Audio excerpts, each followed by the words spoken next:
From his studios in New York,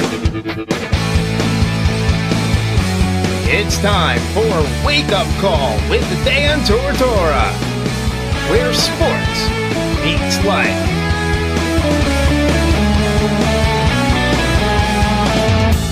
Here's your host, Dan Tortora.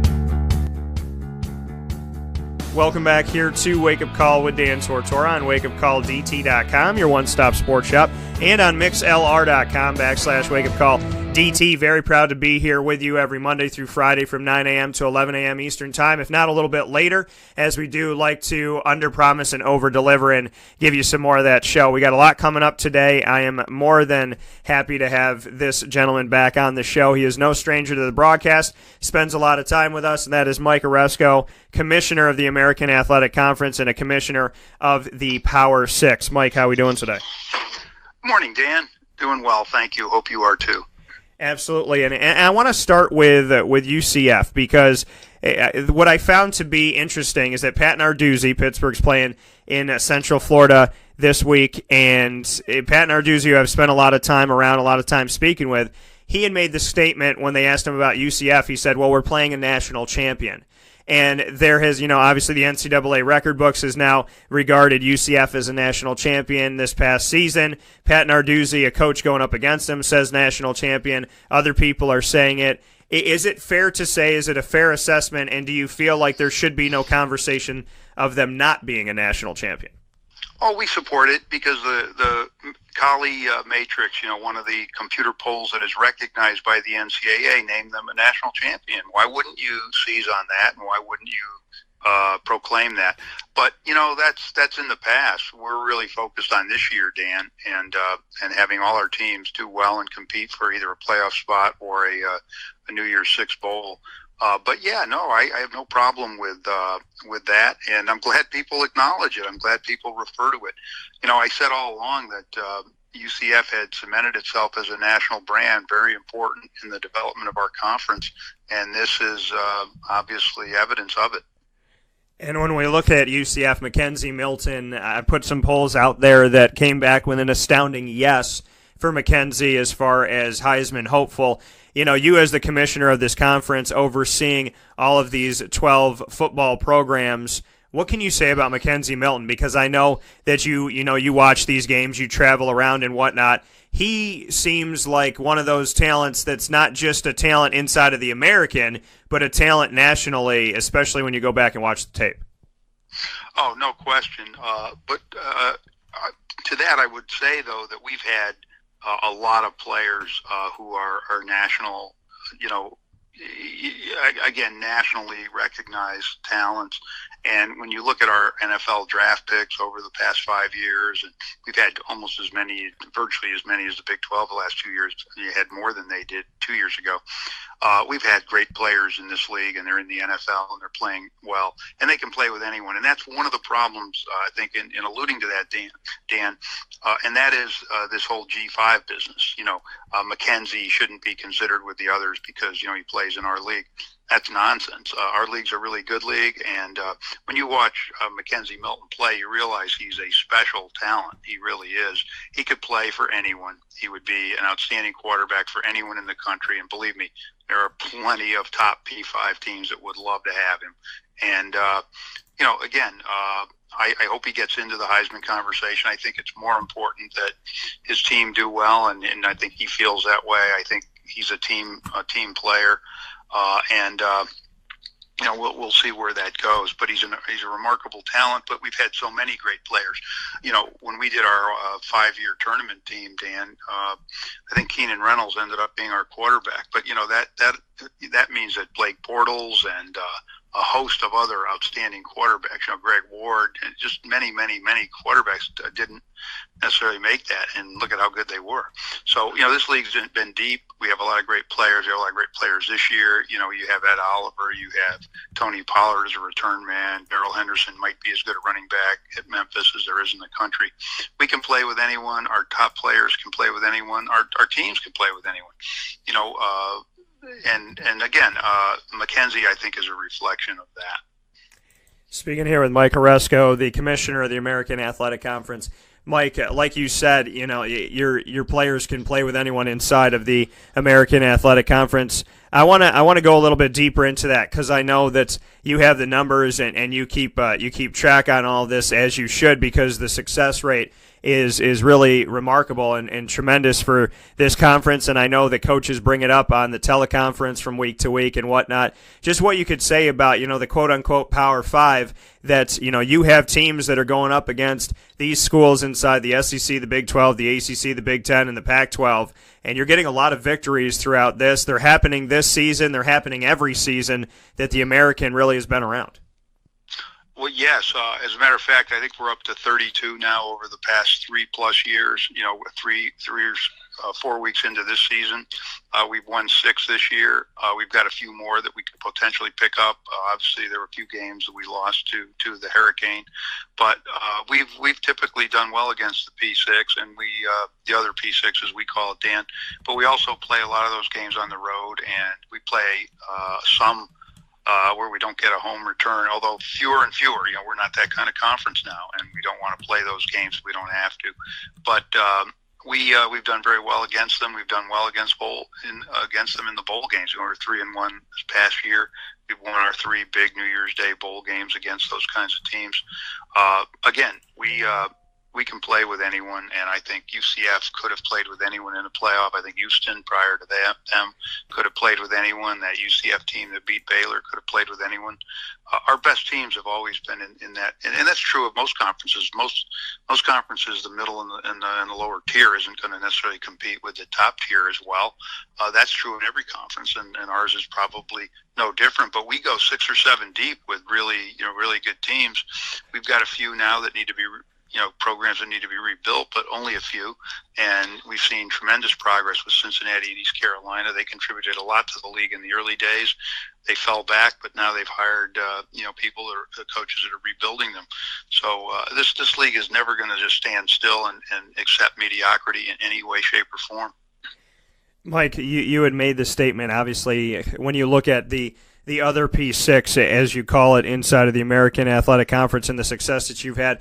One of the arguments from the outside looking in that I've heard because I'm sitting here ringing the bell as well, and I have since the beginning, seeing what this conference was capable of doing and just how you put everything together, and what was really a storm in and of itself with realignment.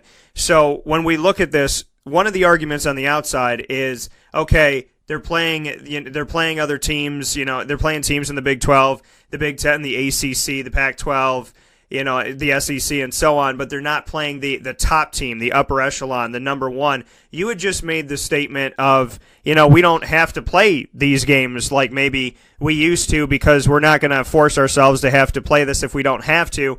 And that was the argument I sent back is, Alabama's not going to schedule UCF because there's a chance they could lose that game. They don't want to lose a non-conference game. So I looked at it from the other side of things is, why would Alabama have UCF when there's a chance they could lose? And why would UCF have Alabama if they know they don't need it? So just where you can say things are at from that perspective, because there is that argument out there of have the best teams of the American play the best teams of everybody else, but I don't think it's on your side. I think it's on the side of those other schools saying we don't want to be in those games because we don't want to go out of our non-conference schedule with a loss.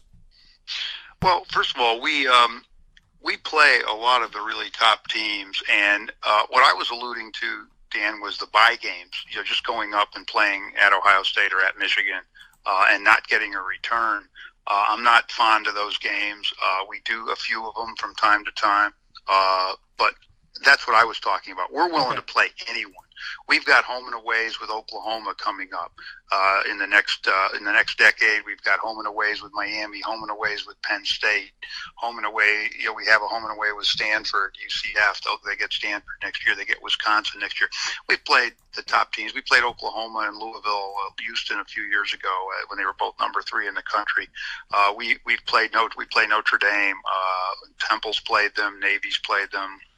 We have games against UCLA. Obviously, they're not at the top of their game now, but they will be. We have a series with UCLA. We had a series with Ole Miss when they had just beaten Alabama. We have Missouri on the docket this year. We've got game after game after game. We're at probably about 140 to 150 games over the next 10 years against the P5, and a lot of those are their top teams. I mean, when Temple has a home and away with Penn State, well, we have a Florida series. We have Florida and USF, and Florida under Dan Mullen is going to come back. So we've got the games that we want to play. Want to play more of them. And you're right, some of those really top tier teams don't seem to want to play us, at least in a home and away or even a 2-for-1. We'd love to play some of those teams, but on the other hand, we're looking at teams like Colorado and Utah and others, and LSU. We've been talking. Some of our teams have been talking to LSU about a series, which could well happen.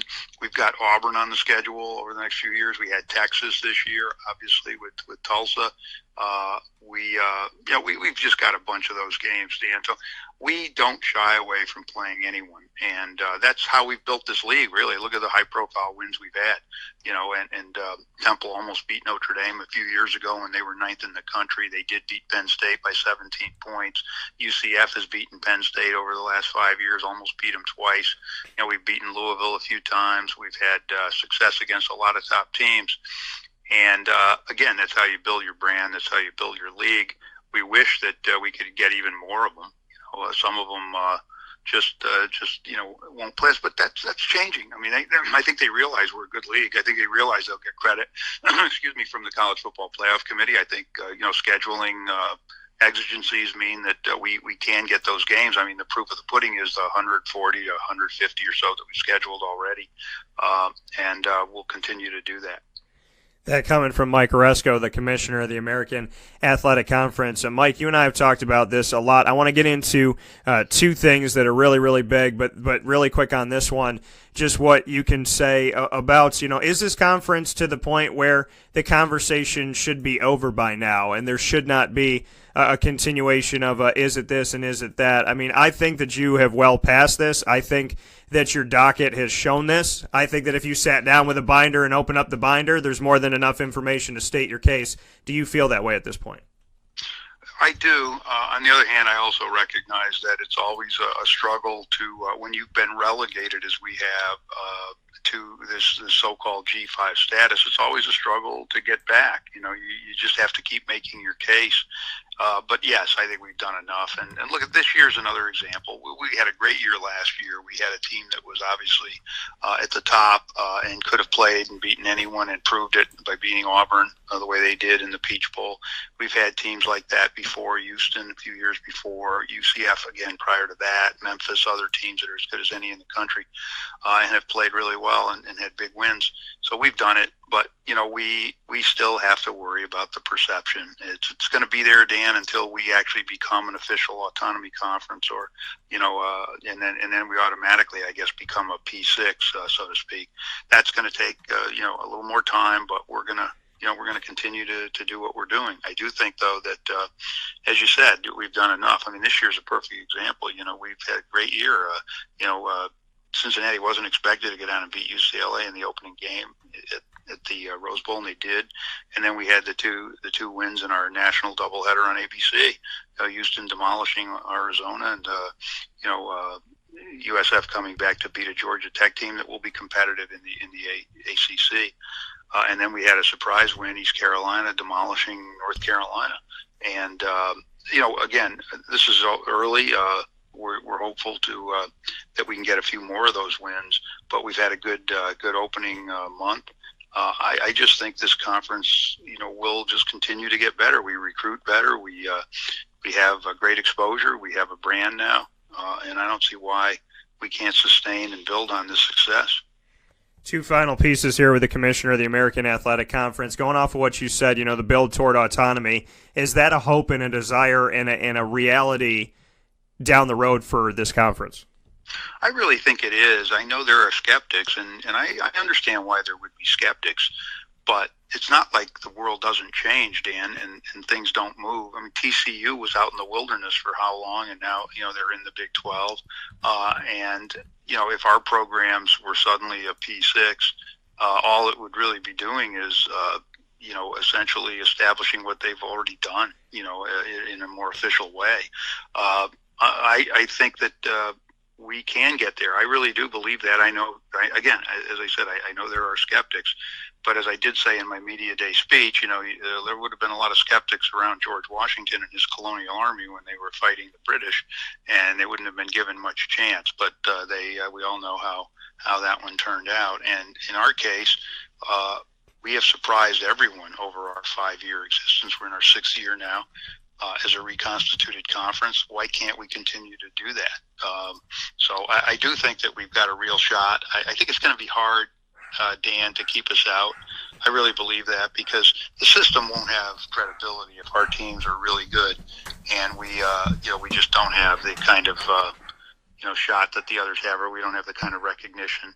And we'll press the issue ourselves. We've got a few things to do before then. But I do think it'll happen eventually. That coming from Mike Aresco. Final note, Mike, we just saw this week Kelly Bryant transferring out of Clemson, utilizing the red shirt rule. If you play 4 games or less, the new rule that was instituted going into this season, 4 games or less, you save the year, and he's going to utilize that to become a free agent, essentially. Does the red shirt rule work? Do you like it? I know it's early, but do you like the rule? And then on the other side of it, could this create some professional free agency kind of look to college football that maybe wasn't anticipated? I think the transfer part of it is an unintended consequence of the rule, Dan. And anytime you do something, you're going to have unintended consequences, some of which you can foresee, some of which you can't. In this particular case, I think it's going to have to be reviewed from that standpoint. On the other hand, we've supported it, and we still do. We think that it is a good idea because too many players had to burn a redshirt year because they were forced into playing. I know that they were injuries and other things, kind of caused them to be put into games, and their coaches didn't really want to do it, but sort of had to. Depth is an issue. College football's, a tough game, a lot of plays in every game, hundreds of plays, and you can wear down the players. I like the rule. I think it gives, coaches a lot of flexibility. It gives kids a chance to get, a taste of competition without burning an entire year. That would have been helpful in a couple of cases I can think of in our league, and there probably were plenty more. So I think overall we like the rule. But again, unintended consequences regarding the whole transfer business, and again, I don't know. Maybe some people wouldn't see that as necessarily a negative, but it's clear that people may not have really focused on that part of it. That coming from Mike Aresco, inside of the American Athletic Conference. Mike, as always, I appreciate your time. I know it's valuable, and I look forward to speaking with you soon, and I hope nothing but the best for you this weekend, and we look forward to catching back up here on the show. Well, thanks, Dan. Appreciate your support for the conference, and hope we've rewarded it by being very competitive nationally and trying to, play at the highest level. But again, I appreciate it very much, and then we'll, I think we'll have a good season. We're excited, and there'll be some good games ahead. And thanks again for having me, and good luck to you. And we'll look forward to seeing you again down the road. All right, sounds good. Take care. Take care, Dan. Bye now. Bye. That coming from Mike Aresco, the commissioner of the American Athletic Conference, the leader of the conference. And, he said, hopefully we've paid you back by you being so good to us and speaking about us and promoting us. Hopefully we've paid that back to you. And you know what? They have. Because the quality of the people that they brought in, the talent that they recruit, the coaches that they get, and, the personalities, too. I mean, the biggest thing to me is that the American Athletic Conference is led by a bunch of coaches who give me their time every single week and are kind, are forthcoming with information, treat me with the utmost respect, and those are the things that matter to me more than anything. Wins and losses are going to come and go. I'm going to remember the people. And so there's good people within this conference, throughout this conference, and not just that, they are winning. So the good people is what I look to. Then I look to, okay, well, what are these good people doing? These good people are successful. And I have this crazy belief that if you're a good person who does things the right way and doesn't cut corners and does everything to the best of their ability and tries with everything they got and believe in a higher power is going to meet you halfway, that things work out. Case in point, Memphis, Houston, UCF, USF, and so Temple, and so on and so forth. These teams are not cupcakes to play. I'm not putting on my schedule Temple and saying, okay, I'm going to win that game definitely. I'm not putting Memphis on my schedule and saying I can't, that I'm going to stop them from scoring 9 times out of 10. I'm not even putting Tulane on my schedule, who I know their record doesn't show it under Willie Fritz in these last 2 seasons plus, but they're always in these games. Tulsa is another one of those. They're always in the game. They're in these games. They play these games tight, and they may not close it out, but Tulane's not getting blown out by 30.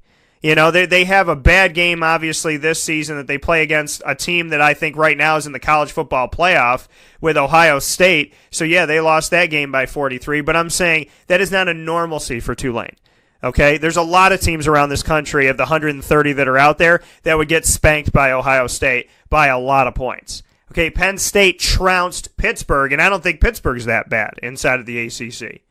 Cincinnati started 4-0 so far this season. UConn is rebuilding and on its way back with Randy Edsall, who knows the talent, especially the talent of Central and Upstate New York.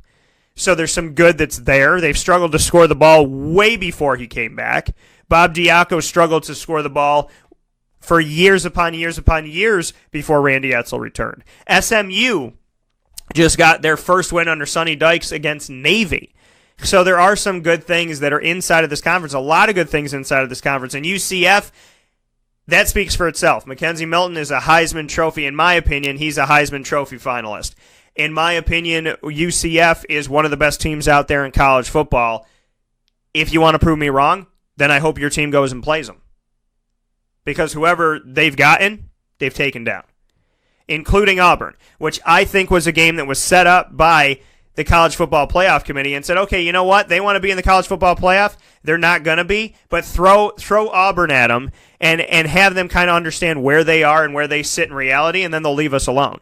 Then they spanked Auburn in regulation. No overtime. They just beat them. They went up and down the field, and they beat them knowing that their coach wasn't going to be there. He came back with the staff, coached the team, and then was leaving. So not only was UCF against the big bad SEC and the big bad Auburn who defeated Alabama and Georgia, but they were also dealing with a coaching change and all the emotions and everything that goes along with that, having a coach in Josh Heupel coming in but not coaching the team and Scott Frost coming back. And they found a way to win with off-the-field issues and on-the-field, very rare anybody giving them any credit for anything. And that happened back in 2013 against Baylor in the Fiesta Bowl, where they said Blake Bortles had no business and UCF had no business, and how could the committee put them in this game? They are not a good team. They will get embarrassed. This was a wasted spot. And then they killed Baylor. The reality of it all is the American Athletic Conference is rich, it is fruitful, and if you don't believe me, why are they sending guys to the NFL? And why every single year are coaches around the quote-unquote Power 5 looking to poach from the American Athletic? Not poach from all over, but predominantly come to the American Athletic, and there's always that suspicion that they're looking for somebody. And even the Big 12, who was talking about threatening realignment, again, the American was the conference that was brought up within it. So this conference speaks for itself.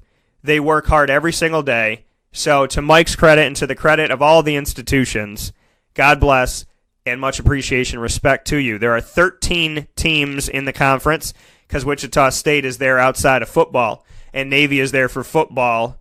And so they're in it for football, but then you don't see them for other things, and then Wichita State. So it looks like 12 how you're looking at it, depending the sport, but there's 13 altogether, and this conference is tremendous. And like I said, it being led by the people that it's led by, that's what and Mike Aresco more than anybody else. That's what makes it that's what makes it special to me, in my opinion.